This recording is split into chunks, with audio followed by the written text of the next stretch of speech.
আগামী 27 তারিখ গণেশ চতুর্থী।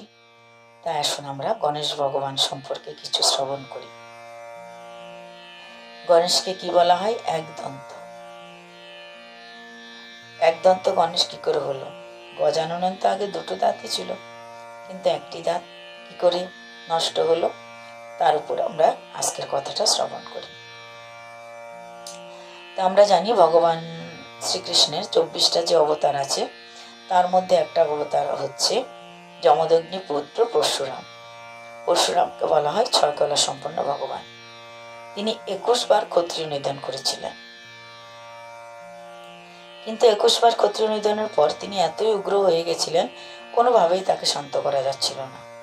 তাই সমস্ত মনি ঋষিদের পক্ষ থেকে একজন ঋষি এসে তাকে বোঝালেন যে দেখো, তুমি ব্রাহ্মণ সন্তান, জপ তপ করাই তোমার উদ্দেশ্য, অনেক হয়েছে তোমার কর্ম, অনেক হয়েছে তোমার ক্ষত্রিয় নিধন, এবার তুমি এই যুদ্ধ বন্ধ করো, তুমি এবার তপ করো, ধ্যান করো, তপস্যা করো মহাদেবের। তো মনি যখন অনেক বুঝালেন, পরশুরাম বুঝলেন। পরশুরাম সিদ্ধান্ত নিলেন, আমি এবার গিয়ে তপস্যা করব, কিন্তু আমি তপস্যাতে বসার আগে ভগবান শিবশঙ্কর যে পিনাক ধনুক আমাকে দিয়েছেন, সেটা আমি ভগবান শিবকে প্রদান করব, তারপর আমি ভজনে বসবো। তা আমার গুরুদেবকে অর্থাৎ শিব শঙ্করকে আগে প্রণাম করে আসি, তার জন্য কৈলাসে যেতে হবে। তাই তিনি কৈলাসে গমন করলেন শিব এবং পার্বতীর দর্শনের জন্য। এদিকে শিব পার্বতী দর্শনের জন্য তো পরশুরাম গমন করলেন কৈলাসের দিকে, অন্যদিকে কৈলাসে একটা অন্য ধরনের ঘটনা ঘটছিল। একদিন পার্বতী, গজানন, ভগবান শিবশঙ্কর এবং তার গণ, কার্তিক মহারাজ সবাই উপস্থিত আছেন, কিন্তু হঠাৎ করে দেখা যাচ্ছে কতগুলো পাতা যেন তাদের দিকে ভেসে ভেসে আসছে। তো তারা লক্ষ্য করলেন কতগুলো কচু পাতা তাদের দিকে ভেসে ভেসে যেন আসছে মাটির উপর। আরেকটু ভালো করে লক্ষ্য করে দেখার পর তারা দেখলেন খুব ছোট ছোট কিছু মানুষ কচু পাতা মাথায় দিয়ে তাদের দিকে আসছে, কৈলাসে আসছে। গণেশ মহারাজ যখন জিজ্ঞাসা করলেন এরা কারা, মহাদেব বললেন এরা বাল্যখিল্য মণি।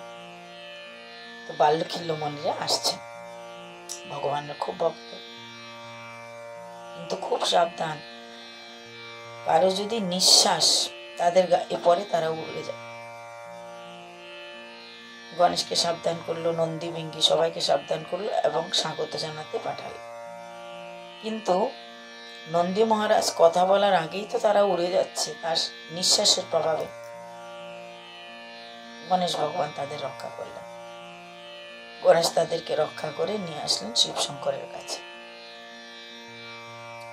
তাদের একটাই ইচ্ছা যে শিবশঙ্করকে তারা পূজা করবে, সম্পূর্ণ বিধিবিধান অনুযায়ী শিব এবং পার্বতীর পূজা হবে। এই সময় কেউ যেন তাদেরকে অসুবিধা না করে, তাদের পূজায় যেন বিঘ্ন না হয়। গণেশ দায়িত্ব নিলেন এদের পূজায় বিঘ্ন হবে না। তো ভিতরে পার্বতী এবং শিবশঙ্করের পূজা করছেন, সমস্ত পূজার আয়োজন হয়েছে, বাল্যখিল্য মণিরা সবাই মিলে একসঙ্গে পূজা করছেন। তারা যেই মন্ত্রটাই বলুক না কেন সবাই একসঙ্গে বলছেন, কাজে শব্দটা বড় করে হচ্ছিল। দ্বার রক্ষার ভার গণেশের, শ্রী গণেশ দ্বার রক্ষা করছেন, মশি দ্বার রক্ষা করছেন। যতক্ষণ না পূজা সম্পন্ন হবে ততক্ষণ ভিতরে কাউকে প্রবেশ করার অধিকার নেই, অর্থাৎ কেউ ভিতরে যেতে পারবে না, দ্বার রক্ষার ভার গণেশের। সেই সময়ে এদিক থেকে প্রবেশ করার জন্য যাচ্ছেন আমাদের 6 কলা সম্পন্ন ভগবান পরশুরাম। পরশুরামের সঙ্গে গণেশের দেখা হলো। গণেশ ভগবান বলছেন এখন ভিতরে যাওয়ার অনুমতি নেই, শিবশঙ্কর নিজে আদেশ দিয়েছেন আমাকে, এখন যেন ভিতরে কেউ প্রবেশ না করে, কেননা এখন বিশেষভাবে তার পূজা হচ্ছে। কিন্তু মহাদেবের প্রিয় ভক্ত পরশুরামের এতক্ষণ ধৈর্য নেই, খুব ক্রোধী তিনি ভিতরে যেতে চাইলেন, আর গণেশ ভিতরে যেতে দেবেন। তাই দুজনের মধ্যে খুব যুদ্ধ হলো। মহাযুদ্ধ।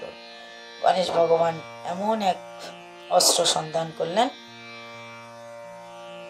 পরশুরামকে সমুদ্রে ফেলে দিলেন। সমুদ্রের তলদেশ স্পর্শ করে তিনি আবার বাইরে আসলেন। নিরুপায় হয়ে তিনি পরশুরাম ভগবানের শিবশঙ্করের দেওয়া পরশু ছুঁড়ে মারলেন গণেশের দিকে। যদিও শ্রী গণেশ সর্বসামর্থ্যবান ছিলেন সেই পরশুকে প্রতিহত করার মতো, তবুও তিনি শিবশঙ্করকে সম্মান জানানোর জন্য সেই পরশুর আঘাতটা তার একটা দাঁতের উপর নিলেন এবং তার একটা দাঁত খণ্ডিত হয়ে ভেঙে পড়ে গেল।